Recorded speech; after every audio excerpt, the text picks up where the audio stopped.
కీర్తనలు 65 అధ్యాయం. దేవా, సియోనులో మౌనముగా నుండుట నీకు స్తుతి చెల్లించుటే. నీకు మ్రొక్కుబడి చెల్లింపవలసి ఉన్నది. ప్రార్థన ఆలకించువాడా, సర్వ శరీరులు నీ యొద్దకు వచ్చెదరు.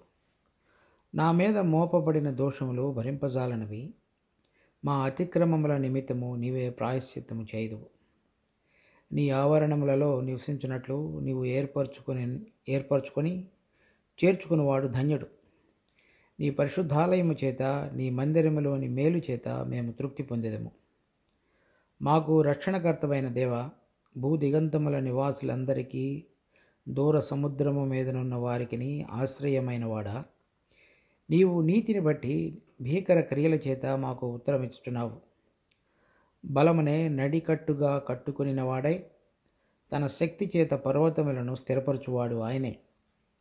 ఆయనే సముద్రముల ఘోషను, వాటి తరంగముల ఘోషను అణుచువాడు. జనముల అల్లరిని చల్లార్చువాడు.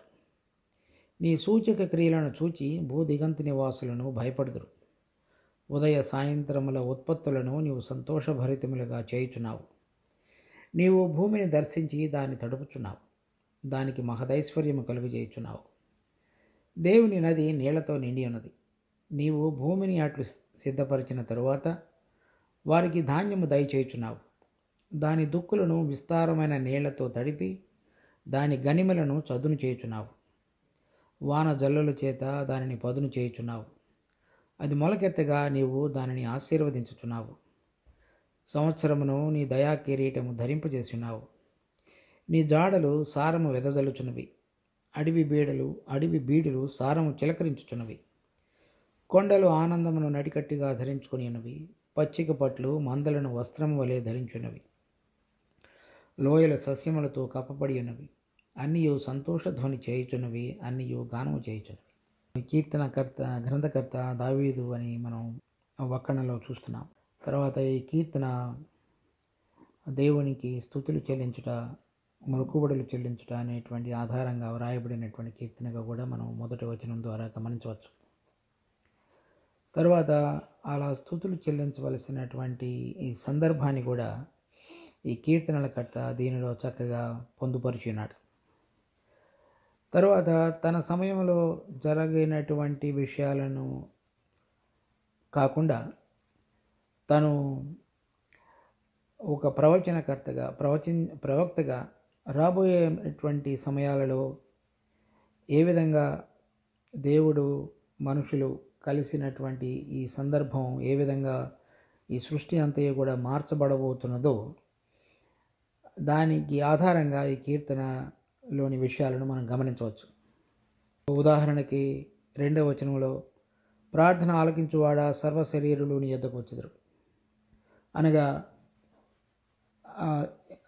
దావీదు కాలంలో కానీ ఇప్పుడు మనం జీవించుతున్నటువంటి సమయంలో కానీ అందరూ నిజమైనటువంటి యెహోవా దేవుడిని, ఆయన పంపించినటువంటి తన కుమారుడైన యేసుక్రీస్తుని అంగీకరించిన వారుగా లేరు. కానీ ఒక సమయం రాబోతున్నది.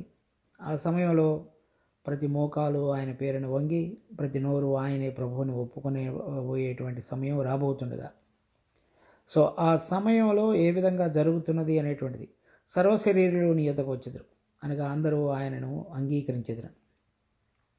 తర్వాత ఆ విధంగా అంగీకరించినటువంటి సమయంలో 4వ వచనంలో, నీవు ఏర్పరచుకొని చేర్చుకుని వాడు ధన్యుడు. నీ పరిశుద్ధాలయం చేత, నీ మందిరంలోని మేలు చేత మేము తృప్తి పొందేదము. అది ఇశ్రాయేలీయులకు ఇవ్వబడినటువంటి ప్రత్యేక ఆధిక్యత. సో వారందరూ కూడా ఆ విధంగా ఆ దినాలలో జరగబోయేటువంటి కార్యములు, దేవుడు వారి మధ్యలో నివసించుట చేత తృప్తి పొందుట అనేటువంటి అనుభవంలోనికి రాగలుగుతారు. తర్వాత 5వ వచనంలో కూడా మనం చూస్తాం, భూదిగంతముల నివాసులకు అందరికీ, దూర సముద్రం మీదనున్న వారికిని ఆశ్రయమైన వాడు. కనుక ఈ 2వ వచనంలో చెప్పబడినట్లుగా, 5వ వచనంలో చెప్పబడినట్లుగా ఆయన సమస్తమైనటువంటి అన్యజనులు ఆయన దగ్గరకు ఆశ్రయాన్ని పొందటానికి వచ్చేటువంటి సమయంలో ఆ సందర్భంగా వ్రాయబడినటువంటి కీర్తన. తర్వాత 7వ వచనంలో కూడా చూస్తే, ఆయనే సముద్రముల ఘోషను, వాటి తరంగముల ఘోషను అణుచువాడు, జనముల అల్లరిని చల్లార్చువాడు. కనుక ఎవరైనా ఆయన యొక్క పరిపాలనకు లోబడకుండా ఆయన రాకడకు మునుపు ఎదురు తిరిగిన వాళ్ళందరి యొక్క ఘోషను చల్లార్చి సమస్తము మీద ఆయన రాజుగా ప్రభువుగా అధిష్ఠించబడి మరి భూలోకంలోని రాజ్యములన్నీ కూడా ఆయనను సేవించబోయేటువంటి సమయానికి సూచనగా ఇది రాయబడింది.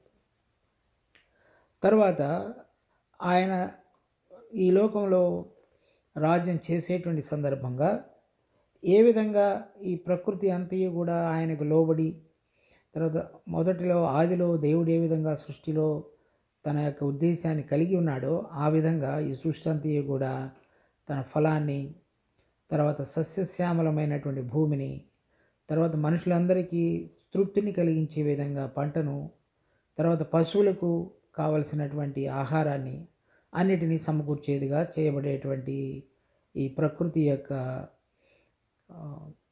సమతుల్యంలో కూడినటువంటి స్థిరత్వాన్ని కూడా మనం చూడగలుగుతాం. సో చూడండి, కొన్ని విషయాలు మనం కనుక గమనించితే 1వ వచనంలో, దేవా సియోనులో మౌనముగా ఉండటం నీకు స్తుతి చెల్లించుట. కనుక దేవుడు తన కుమారుడైన యేసుక్రీస్తుని మరలా ఈ లోకానికి రెండవసారి పంపించి సమస్తమైనటువంటి ఆధిపత్యాన్ని, అధికారాన్ని ఆయనకి లోపరుచుకొని ఆయన రాజ్యం చేయబోయేటువంటి సందర్భంగా ఇశ్రాయేలు దేశస్థులందరూ కూడా ఎంతో ఆయన చేసినటువంటి అద్భుతమైన ఆశ్చర్యకరమైన కార్యములను చూచి వారికి అబ్రహాముకు, దావీదుకు ఇవ్వబడినటువంటి వాగ్దాన ప్రకారంగా నీ రాజ్యము తరతరములు స్థిరపరచబడును, నిత్యమవును. అటువంటిది స్థిరపరచబడినటువంటి సందర్భాన్ని చూచి వారు మౌనముగా ఉండిపోతున్నారు. అంటే ఆయన యొక్క భీకరత్వాన్ని, పరాక్రమాన్ని ప్రదర్శించి సమస్తమైనటువంటి అధికారాన్ని వారికి లోబరిచి వారు మరలా ఈ లోకంలో చక్కగా దేవుని యొక్క అధికారం కింద జీవించి ప్రతిదానిని ఏలగలిగేటువంటి భాగ్యములోనికి తీసుకొని రాబడిన సందర్భంగా, అంటే ఆయన యొక్క గొప్పతనం ఎదుట ఇంకా వారు ఏమాత్రం కూడా మాట్లాడలేనటువంటి స్థితిలోనికి తీసుకొని రాబడి వారు మౌనముగా ఉండిపోయి, అది నీకు స్తుతి చెల్లించుట అనగా నీకు స్తుతులు చెల్లించటానికి కూడా మా హృదయంలో నుంచి మాటలు రాని విధంగా నీ భీకరత్వాన్ని, నీ ప్రభుత్వాన్ని, నీ అధికారాన్ని, ఆధిపత్యాన్ని మా మధ్యలో స్థిరపరిచి ఉంచావు అని మాట్లాడుతున్నారు. తర్వాత నీకు మొక్కుబడి చెల్లింపవలసినది. ఇప్పుడు నీవు మేమందరం కూడా మా దేశంలో నిన్ను ఎరగక నీవు మొదటిసారి వచ్చినప్పుడు సిలువ వేసి మరి అన్యజనులకు అప్పగించి ఎంతో దుఃఖాన్ని నీకు కలుగజేసినటువంటి జాతిగా ఉన్నటువంటి మేము ఇప్పుడు మారు మనసు పొంది మరి మేము మిమ్మల్ని అంగీకరించగలిగినటువంటి సందర్భంలోనికి తీసుకొని రాబడిన తరువాత మేము మిమ్మల్ని కొనియాడి నీకు నిజంగా మరి స్వేచ్ఛగా మొక్కుబడులు చెల్లించవలసినటువంటి విధంగా నిన్ను ప్రత్యక్షపరుచుకున్నావు అని చెప్తున్నారు.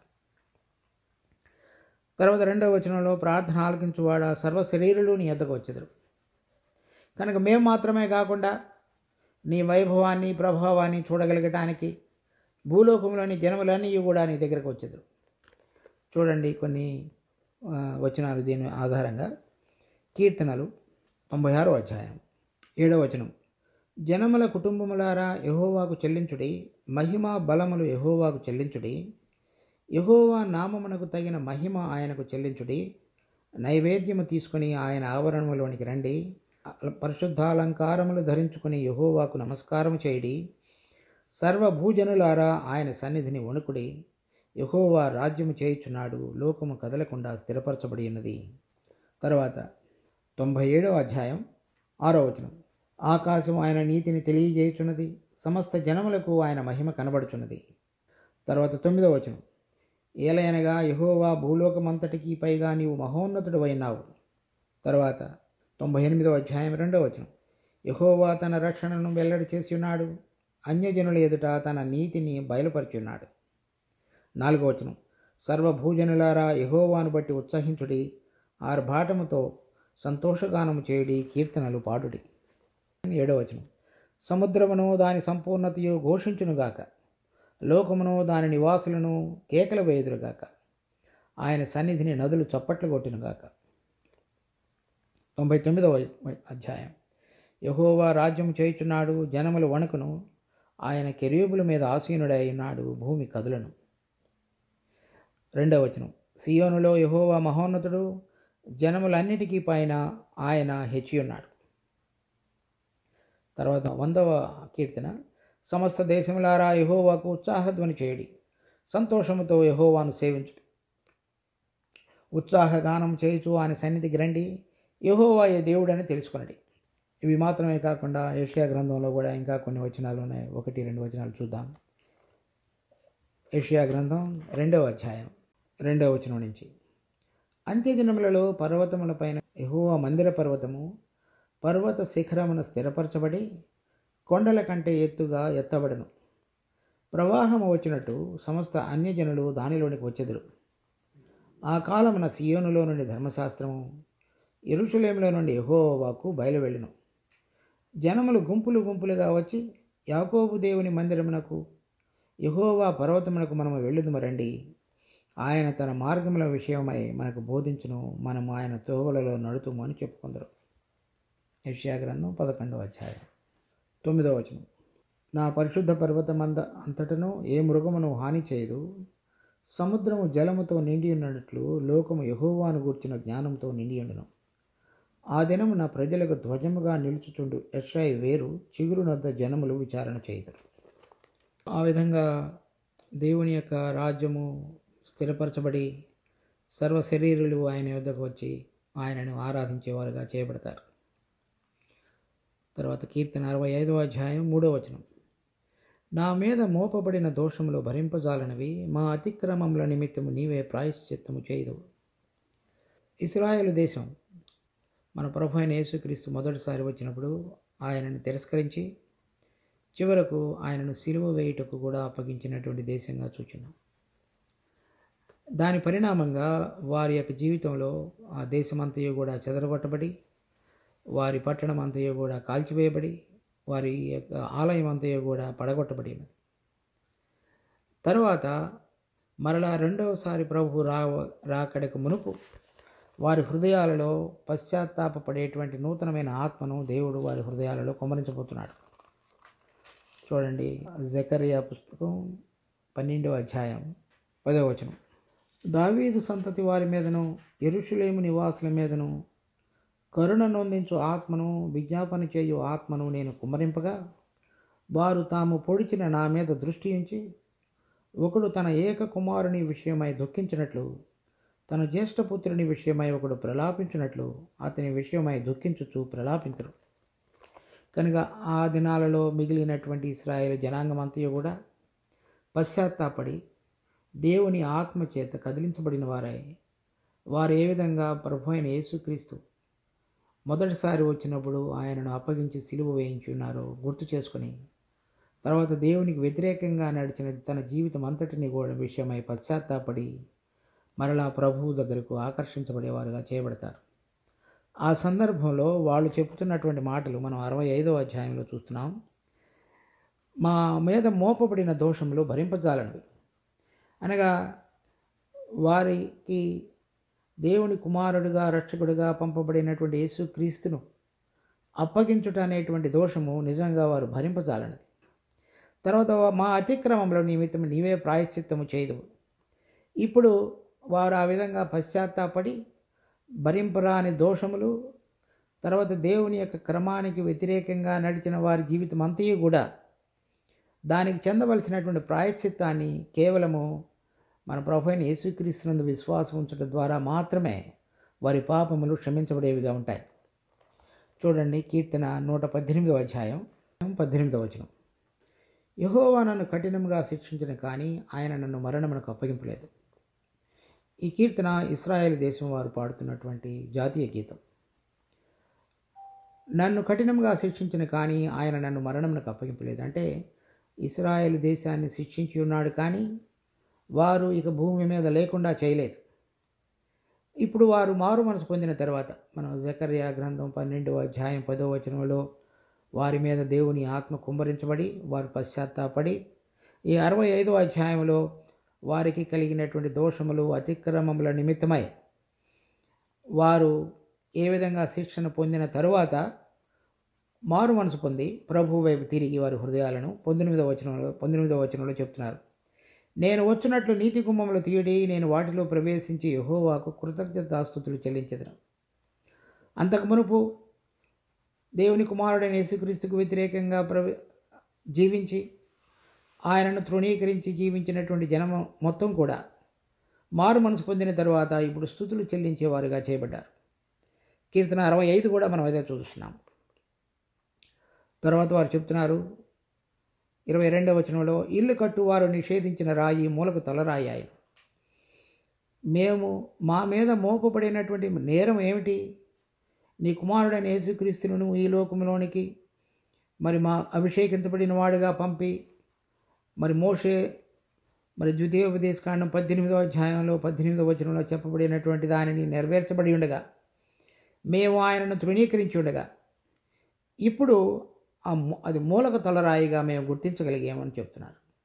అంటే మా రక్షణకు ఆధారముగా, మా అపరాధములకు ప్రాయశ్చిత్తము చేయుటకు నీవు మాత్రమే తగినవాడువుగా, మా యొక్క సంబంధాన్ని నిజమైన దేవునితో తిరిగి పునరుద్ధరించేవాడువుగా మేము నీ దగ్గరికి వస్తున్నాము. 24, ఇది యెహోవా ఏర్పాటు చేసిన దినము, దీని యందు మనము ఉత్సహించి సంతోషించదము. ఈ విధంగా మరలా మేము తప్పిపోయినటువంటి జనాంగంగా ఉన్నటువంటి ఇశ్రాయేలు దేశం తిరిగి నీతో సంబంధంలోనికి పునరుద్ధరించబడి నీ ద్వారా జీవించగలగటానికి కలుగజేసినటువంటి నూతన మార్గం కొరకై మేము సంతోషించి ఉత్సహించుదము. తరువాత 26వ వచనం, యెహోవా పేరట వచ్చువాడు ఆశీర్వాదముందునుగాక, యెహోవా మందిరములో నుండి మేము దీవించుచున్నాము. ఈ యాజకులు ఆ విధంగా పాడుతున్నారు. తర్వాత ఆయన చెప్తున్నారు 27వ వచనంలో, ఉత్సవ బలి పశువును త్రాళ్లతో బలిపీఠపు కొమ్ములకు కట్టుడి. అనగా మా మొక్కుబడులు, మా ఆరాధన, మా స్తుతి, మా యొక్క సమర్పణ గీతం, ఆ విధంగా మేము ఆ దినమున చెల్లించే వారంగా చేయబడబోతున్నామని చెప్తున్నారు. అదే మనం 65వ అధ్యాయంలో కూడా చూస్తున్నాం. తర్వాత 4వ వచనం, కీర్తన 65:4, నీ ఆవరణములో నివసించినట్టు నీవు ఏర్పరచుకొని చేర్చుకున్నవాడు ధన్యుడు. నీ పరిశుద్ధాలయం చేత, నీ మందిరములోని మేలు చేత మేము తృప్తి పొందేదము. ఇప్పుడు మనం చదివినటువంటి కీర్తన 118వ అధ్యాయంలోని ఆ విధంగా వారు బలులు, అర్పణలు అర్పించిన తరువాత, వారు కృతజ్ఞత బలి అర్పించిన తరువాత దానిలో అనేటువంటి ఆహారమును అర్పించిన వారు, వారి కుటుంబ సభ్యులు, యాజకులు, ప్రభువు అందరితోటి సంబంధమైన కలిగిన సహవాసతలో పాలు పొందిన వారై దానిలో ఉన్నటువంటి మేలు చేత ఇప్పుడు మేము తృప్తి పొందేదము. మా సంబంధం మీతోటి ఏ విధంగా తెగిపోయినదో అది పునరుద్ధరించబడిన తరువాత దాని అనుభవంలోనికి రాగలిగిన మేము దానిలోని రుచిని చూచి మేము మీ యందు సంతోషించి నీకు వందనములు చెల్లించుతున్నామని చెప్తున్నారు. తర్వాత 5వ వచనం, మాకు రక్షణకర్తమైన దేవా, భూదిగంతముల నివాసులకి అందరికీ దూర సముద్రం మీదనున్న వారికి నీ ఆశ్రయమైన వాడా, నీ నీతిని బట్టి భీకర క్రియల చేత మాకు ఉత్తరం ఇచ్చుచున్నావు. ఇది మాకు మాత్రమే కాకుండా మీ కుమారుని యొక్క రాజ్యము భూమి మీద 1000 సంవత్సరములు స్థిరపరచబడినప్పుడు అన్యజనులందరూ కూడా ఆయనకు లోబడి ఆయనను రాజుగా అంగీకరించి ఆయన పాలనకు లోబడినటువంటి సమయంలో అందరూ కూడా నీ సన్నిధికి వచ్చినప్పుడు అందరికీ నువ్వు ఆశ్రయమైన వాడుగా, అందరినీ ఏలేటువంటి వాడుగా, అందరినీ పాలించి వారందరినీ పోషించేవాడుగా నువ్వు చేయబడ్డావు. మేము గతంలోనూ మొదటిసారి మీ కుమారుడైన యేసుక్రీస్తు వచ్చినప్పుడు రక్షణ పొందినటువంటి యూదులు కూడా అన్యజనులు యూదులతో సమాన వారసులు కాకూడదనేటువంటి తలంపుతో మొదట జీవించున్నారు. కానీ ఇప్పుడు ఆ వ్యత్యాసమంతయు కూడా తీసివేయబడి నువ్వు సమస్త సృష్టికి సృష్టికర్తవనియు, అందరినీ సృష్టించి అందరినీ ఏకత్వంలోనికి నీ యొక్క రక్షణ ద్వారా అనుగ్రహించి నడిపించబోతున్నావని మేము గుర్తెరిగి వారిని కూడా మేము ఆహ్వానించి అందరితోటి కలిసి నేను స్తుతించబడేటువంటి అనుభవంలోనికి తీసుకుని రాబడుతున్నందుకు నీకు వందనాలు.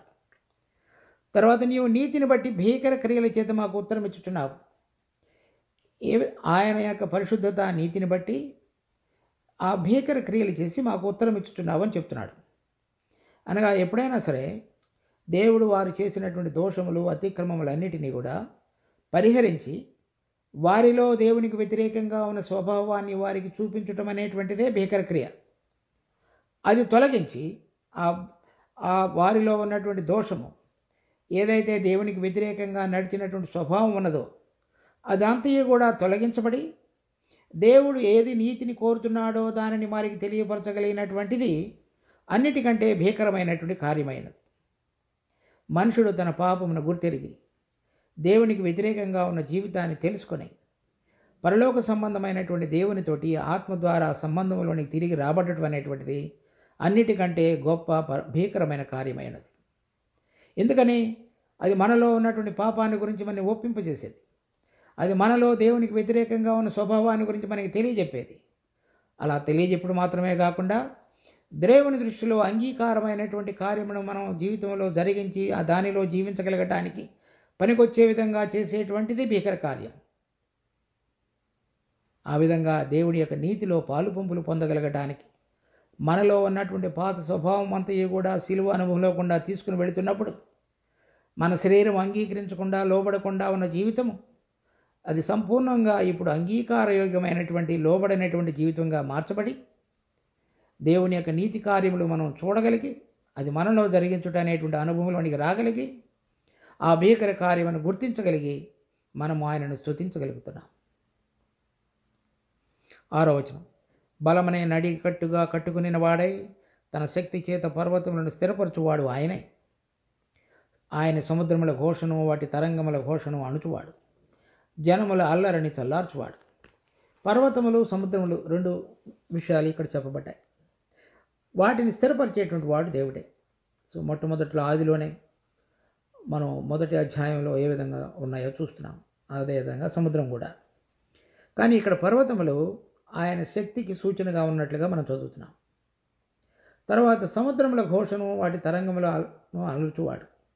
రెండవసారి మన ప్రభువైన యేసుక్రీస్తు వచ్చినప్పుడు అపవాది అతనిని వెంబడించినటువంటి అనేక రాజ్యాది నేతలు వాళ్ళందరినీ కూడా అణిచివేసి తన యొక్క ప్రభుత్వాన్ని స్థాపించేవాడు.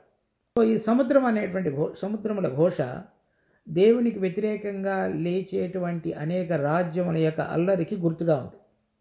తన ప్రభుత్వం అంటే ఏ విధంగా అయితే తన రాజ్యాన్ని స్థాపించడానికి పర్వతముల యొక్క బలం ద్వారా మనకు సూచనగా చూపిస్తున్నాడో దానికి వ్యతిరేకంగా ఆ బలానికి వ్యతిరేకంగా లేచేటువంటి మనుషుల యొక్క అల్లరిని అంతటినీ కూడా అణిచివేసేటువంటి వాడని చెప్తున్నాడు.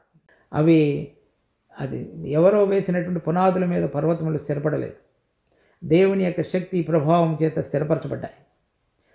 అదే శక్తి ప్రభావం చేత ఆయనకు వ్యతిరేకంగా లేచేటువంటి ప్రతిదానిని కూడా ఆయన అణగద్రొక్కేసి సరిచేసి చదును చేసేటువంటి వాడుగా ఉన్నాడని మనం చూస్తున్నాం.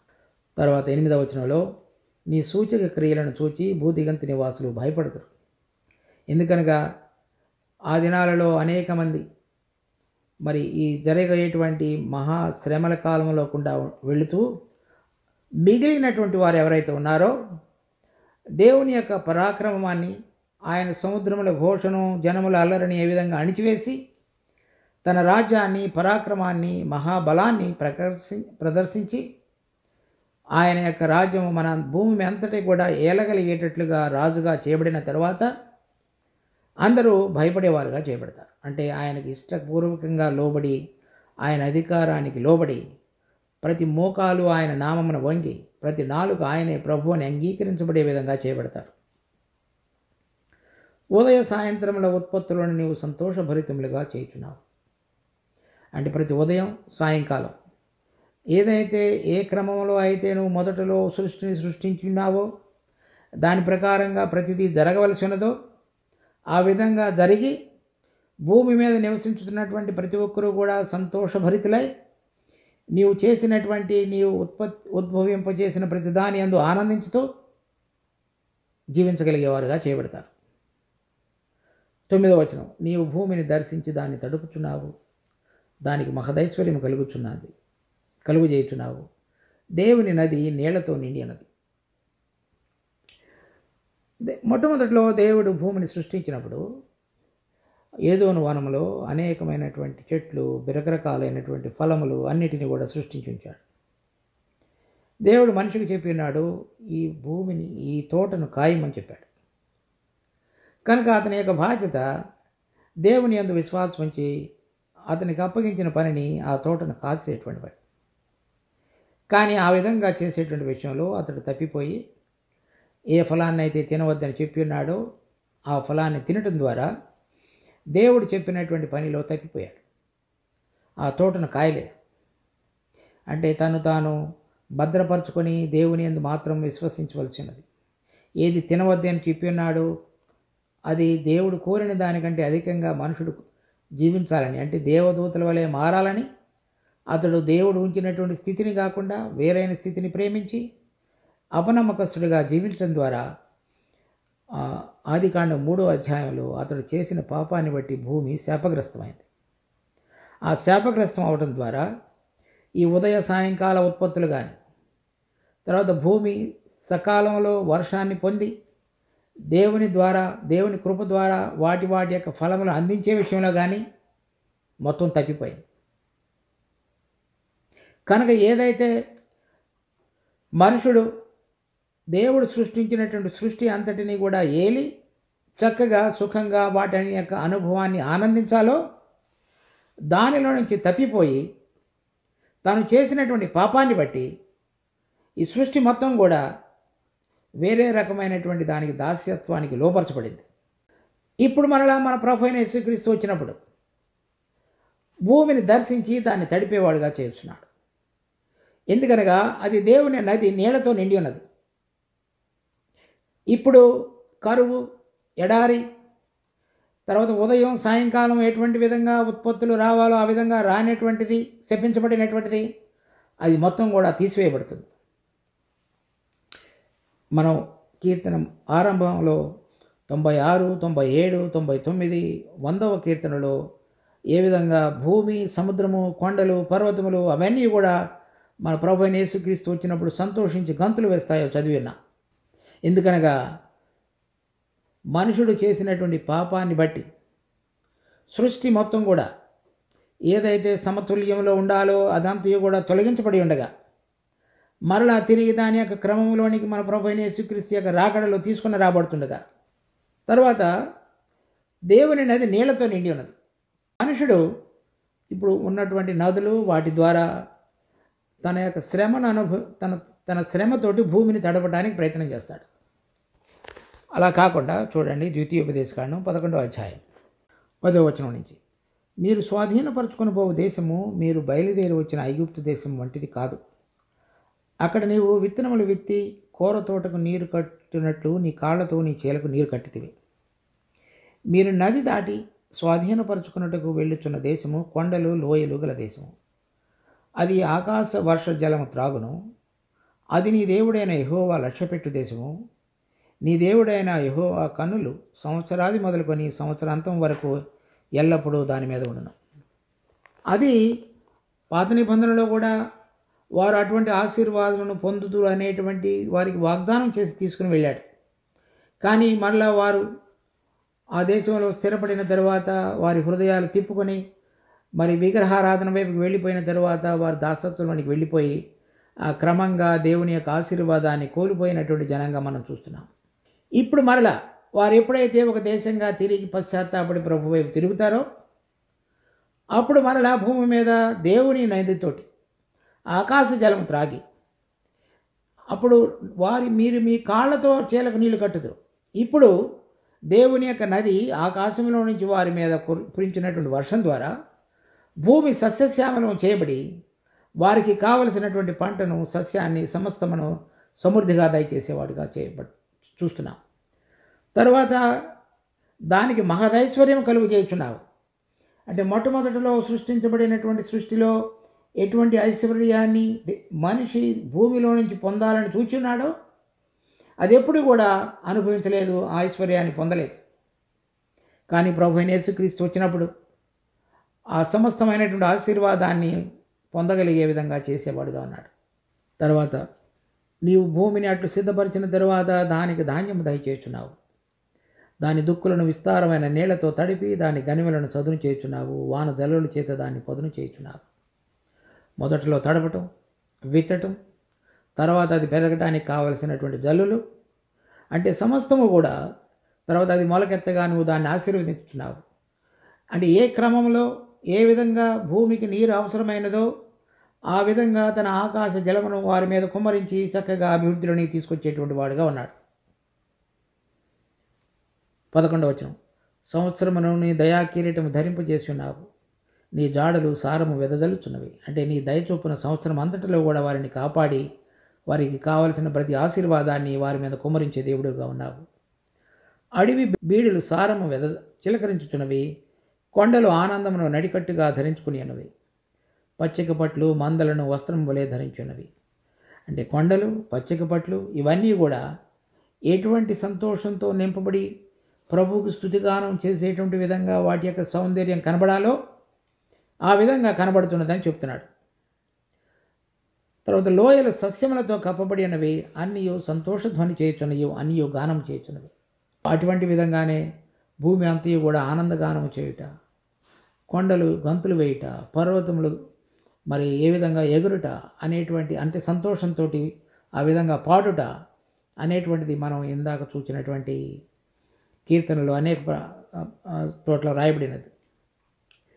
ఇది మరి ఇటువంటి విధంగా వారందరికీ ఆశీర్వాద కారణంగాను అన్యజనులందరికీ కూడా ఆశీర్వాద కారణంగా మార్చబడబోయేటువంటి మన ప్రభు అయిన యేసుక్రీస్తు యొక్క 1000 సంవత్సరాల పరిపాలనకి సాదృశ్యంగా రాయబడి ఉండగా విశ్వాసమైన మనకి కూడా వర్తించేదిగా ఉన్నది. విశ్వాసమైన మనం కూడా ఇప్పుడు ఆయన చేసినటువంటి భీకర కార్యం అనగా మన పాప శరీరము లేక శరీరంలో మనం జరిగించేటువంటి పాపములన్నీ కూడా నిజంగా ఎంతో దోషములుగా ఉండి భరింపజాలనే స్థితిలో వాటన్నిటినీ కూడా ఆయనే తన యొక్క రక్తం ద్వారా కప్పి మనకు ప్రాయశ్చిత్తం జరిగించున్నాడు. కనుక అటువంటి క్రియ ద్వారా మనం ఆయన చేత ఏర్పరచబడి పిలువబడి ఆయనకు దగ్గరగా రాగలిగి ఆయనతోటి సన్నిహిత సంబంధం కలిగి ఆయన యొక్క ఆత్మ దినదినము మనలో పనిచేయటం ద్వారా మనము దేవుని యొక్క నీతి కార్యములను గుర్తెరిగి మనలో ఉన్నటువంటి ఆ పాత స్వభావం మీద ఆయన యొక్క ప్రభావం చేత జయం పొంది చక్కగా జీవించగలగటానికి దేవుడు కృప చూపించుతున్నాడు. తర్వాత ఇక్కడ మనం చూసినట్లుగా ఆయన దేవుని నది నీళ్లతో నిండి ఉండి తర్వాత పైనుంచి ఆకాశము తర్వాత చక్కగా ఏదైతే దుక్కులను విస్తారమైన నీళ్లతో గనిమలను చదును చేయుట, జ్వాలల చేత పదును చేయుట ఇవన్నీ మనం చూస్తున్నామో అవన్నీ కూడా ఆ దేవుని యొక్క నది అంటే పరలోకం నుంచి ఏదైతే మనుషుడితోటి దేవుని సంబంధం కలిగి ఉన్నాడో దానికి గుర్తుగా ఉంది. అంటే దేవుడు మనుషుడిని తన సారూప్యములో మరి తన రూపంలో ఇక్కడ సృష్టించి ఇక్కడ ఉంచిన తరువాత దేవుడు ఆ మనుషులతోటి ఎంతో సన్నిహిత సంబంధం కలిగి తర్వాత అతన్ని ఆశీర్వదించాలని కోరాడు. తర్వాత ఈ భూలోకం అంతటిలో కూడా ఏలాలని కోరాడు. కానీ తను చేసినటువంటి పాపాన్ని బట్టి ఆ ఆధిక్యతను అంతటిని కూడా కోల్పోయాడు. కానీ మరలా దేవుడు తన మొదటి యొక్క సంకల్పం దేవుని మనుషుని సృష్టించుటలో ఏదైతే ఉన్నదో అది తీసివేయబడకుండా మరలో మనందరిలో కూడా నెరవేర్చబడటానికి ఎటువంటి కార్యం అవసరమైనదో అది జరిగించుతూ వచ్చాడు. మొదటిసారి మన ప్రభు అయిన యేసుక్రీస్తు ఈ లోకానికి వచ్చినప్పుడు దూరంగా ఉన్న మనందరం కూడా మనకు వ్యతిరేకంగా ఉన్నటువంటి మన పాపముల నిమిత్తమై చేయవలసిన ప్రాయశ్చిత్తాన్ని ఆయన జరిగించి తర్వాత ఆయన రెండవసారి తిరిగి రాబోతున్నానని వచ్చినప్పుడు 1000 సంవత్సరంలో రాజ్య పరిపాలన స్థిరపరచబడుతున్నాడని మనం వాక్యంలో చదువుతున్నట్లుగా దానిలో పాలువారగటకు మనల్ని పిలిచున్నాడు. అలా ఆయన మనల్ని పిలిచి ఉండగా మొదటిగా పాపం క్షమాపణ ద్వారా మనతోటి సంబంధంలోనికి వచ్చిన దేవుడు ఆయన పునరుద్ధానుడై తిరిగి లేచిన తర్వాత నేను మీతో సదాకాలము నిలిచి ఉండుటకు ఒక ఆత్మను పంపెదను, ఆదరణకర్తను. ఈ ఆదరణకర్త పరలోకంలో ఉన్న దేవునికి భూమి మీద ఉన్న మనిషికి మధ్య వారధిగా ఉండి దేవుని గురించియో కుమారుని గురించియో రాబోతున్న సంగతుల గురించి మనకు తెలియజెప్పేవాడుగా ఉండి నడిపించేవాడుగా ఉన్నాడు. అది మనం యోహాను సువార్త 16వ అధ్యాయం 13వ వచనంలో చదువుతాం. అనగా దేవుని యొక్క ఆశీర్వాదమైనటువంటి వాగ్దానం చేయబడినటువంటి ఆత్మ విశ్వాసులమైనటువంటి మనలో కుమ్మరించబడడం ద్వారా మనలో ఉన్నటువంటి చదును చేయబడవలసిన ఉంటుంది, సాళ్లుగా చేయవలసిన మన హృదయం ఆయన జల్లుల చేత మరలా పదును పెట్టబడి సస్యశ్యామలంగా మార్చబడినటువంటిది. దేవుడు మొదటిలో మనుషుని సృష్టించుటలో కలిగినటువంటి ఆ మహదైశ్వర్యం యొక్క అనుభవంలోనికి రావగలగడానికి దేవుని ఆత్మ మనలో పనిచేసి మనుషుని సృష్టించుటలో కలిగినటువంటి దేవుని యొక్క సంపూర్ణమైన ఉద్దేశం నెరవేర్చబడుట అది అన్నిటికంటే మహదైశ్వర్యం. దాని అనుభవంలోనికి రాగలగటానికి దేవుని యొక్క నది లేక పరలోకము నుంచి కుమ్మరించబడినటువంటి ఆత్మ మన అందరిలో కూడా పనిచేయటం అనేటువంటిది అంతకంటే మించినటువంటి మహదైశ్వర్యం ఇంకొకటి లేదు. దాని అనుభవంలోనికి వచ్చిన బిడ్డలందరూ కూడా ఆ భూమి చదును చేయబడుతుంది, గనిమలు సరి చేయబడతాయి, తర్వాత దుక్కులు చక్కగా పదును చేయబడతాయి, నీటి ద్వారా తడపబడతాయి, తర్వాత విత్తబడతాయి అంటే ఆత్మ ఫలాలు అవి చక్కగా పదును చేయబడి ఎదగగలగటానికి కావలసినటువంటి కృపంతటిని కూడా దేవుడు కుమ్మరించేవాడుగా ఉన్నాడు. ఏ విధంగా అయితే భూమి సస్యశ్యామలం చేయబడుతుందో, ఎవరు ఏర్పరచుకుంటారో, ఎవరి జీవితంలో ఆత్మకు పనిచేయడానికి అవకాశం ఇస్తారో వారు దేవుని యొక్క మహదైశ్వర్యం అనేటువంటి దేవుని యొక్క కోరుతున్నటువంటి సంపూర్ణతకు రాగలిగినటువంటి అనుభవంలోనికి రాగలిగి వారి జీవితాలలో దేవుడు వారిని సృష్టించినటువంటి సార్థకతలోనికి తీసుకుని రాబడి దేవునికి మహిమను తీసుకొచ్చి ఆయనను స్తుతించి ఆరాధించగలిగేటువంటి వారుగా చేయబడతారు. కనుక విశ్వాసమైన మనం పరలోకంతో ఎటువంటి సంబంధంతో తెగిపోయినటువంటి విశ్వాస జీవితం ఉన్నదో దాని విషయమై పశ్చాత్తాపడి దేవుని యొక్క ఆత్మ మనలో పని చేయగలగటానికి, మనలో గడ్డలుగా మట్టి పిల్లలుగా ఉన్నటువంటి ఆయనకు ఎదురు తిరిగేటువంటి ప్రతి పాప స్వభావమును మరి ఆయన ద్వారా చదును చేసుకునటానికి ఇష్టపడి, గనిమలను చదును చేయటానికి ఇష్టపడి, మరి బయట ఉన్న వాటిని ప్రక్కకు పెట్టవలసిన వాటన్నిటినీ పక్కకు పెట్టి లోపల దేవుడు ఆత్మలో జరిగించే కార్యమును భద్రపరుచుకొని ఆయన దినదినము తన యొక్క ఆత్మ చేత మనలో పదును పెట్టుచు మనలో ఎదగగలగటానికి తీసుకొచ్చేటువంటి ఫలములన్నిటినీ కూడా ఫలింపులోనికి తీసుకొని రావడానికి చేసేటువంటి లోబడగలిగిన విశ్వాసంతో కూడిన జీవితము మనలను ఆ మహదైశ్వర్యంలోనికి నడిపించేదిగా చేయబడుతుంది. దాని విలువను గుర్తెరిగి మనం చక్కగా ఆయనకు లోబడుతూ జీవించగలిగిన జీవితం ఎంతో ధన్యకరమైనది. దాని విలువను మనం ఎప్పుడు కూడా తక్కువగా అంచనా వేయక, దేవుడు ప్రవచన రూపంగా చెప్పబడినటువంటి వచనాలు అన్యజనులకు ప్రభువు వచ్చినప్పుడు జరగబడేవి. అవి విశ్వాసులైన మనకు, లోబడి విశ్వాసంతో జీవించే బిడ్డలకు ఆ దేవుని యొక్క మహదైశ్వర్యం యొక్క అనుభవంలోనికి తీసుకుని వచ్చేటువంటిది సంపద నవ్వు ఇప్పుడు. కనుక దానిలో నుంచి మనం తప్పిపోకుండా విశ్వాసంతో ఆయనకు లోబడుతూ జీవించగలిగి ఆయన పరలోకం నుంచి మనలో కుమ్మరించబడినటువంటి ఆత్మ ద్వారా దినదినము పదును చేయబడి ఫలింపులోనికి తీసుకుని రాబడి పచ్చగా మార్చబడి ఆయన యొక్క కృప ద్వారా నడిపించబడిన అనుభవంలోనికి జీవించుటకు దేవుడు మనందరికీ సహాయం చేయనుగాక. ప్రార్థన చేసుకుందాం. మా జీవము కలిగిన తండ్రి, మీరు ఇచ్చిన ఈ వాక్య భాగాన్ని బట్టి ఎంతో వందనాలు. మరి అటువంటి మహదైశ్వర్యం యొక్క అనుభవంలోనికి మీ యొక్క ఆత్మ ద్వారా మేము నడిపించబడగలుగుటకు ఈ దినదినము మాకు కృప చూపించు. మనిషిని సృష్టించుటలో కలిగిన యొక్క ఉద్దేశం, మరి సృష్టిని సృష్టించుటలో కలిగిన యొక్క ఉద్దేశం, ఈ రెండు కూడా సఫలీకృతం చేయబడి నీ యొక్క ఐశ్వర్యం యొక్క అనుభవంలోనికి మేము పాలువారం కాగలిగేటట్లుగా నీ కృపను మా జీవితంలో కుమ్మరించు. మా దోషములు మరి మా అతిక్రమములు పరిహారం చేయుటకై ప్రాయశ్చిత్తార్థంగా చేయబడిన దేవా, మీరు ఇచ్చిన వాగ్దాన ప్రకారంగా మా హృదయాలలో మీరు కుమ్మరించినటువంటి ఆత్మకు మేము లోబడుతూ ఆయన మా జీవితాన్ని పదును పట్టుతున్నప్పుడల్లా, సస్యశ్యామలం చేయుచున్నప్పుడల్లా, ఆత్మ ద్వారా మమ్మల్ని తడుపుతున్నప్పుడల్లా మేము లోబడి జీవించగలిగి దానిలో ఉన్నటువంటి మహదైశ్వర్యాన్ని గుర్తెరిగి ఈ లోకములో ఈ శరీరంలో జీవించుతున్నప్పటికీ మీరు పోసినటువంటి కుమ్మరించిన ఆ మహదైశ్వర్యం పౌలు చెప్తున్నట్లుగా 2 కొరింథీ 4వ అధ్యాయంలో ఈ మహైశ్వర్యము మాది కాదు కానీ మా ప్రభుదే, ఆ అనుభవంలో మేము జీవించగలిగేటకు కావలసిన కృపను కుమ్మరించమని వేడుకుంటూ మా రక్షకుడు ప్రభు అయిన యేసు నామమున అడిగి వేడుకుంటున్నాం తండ్రి. ఆమేన్.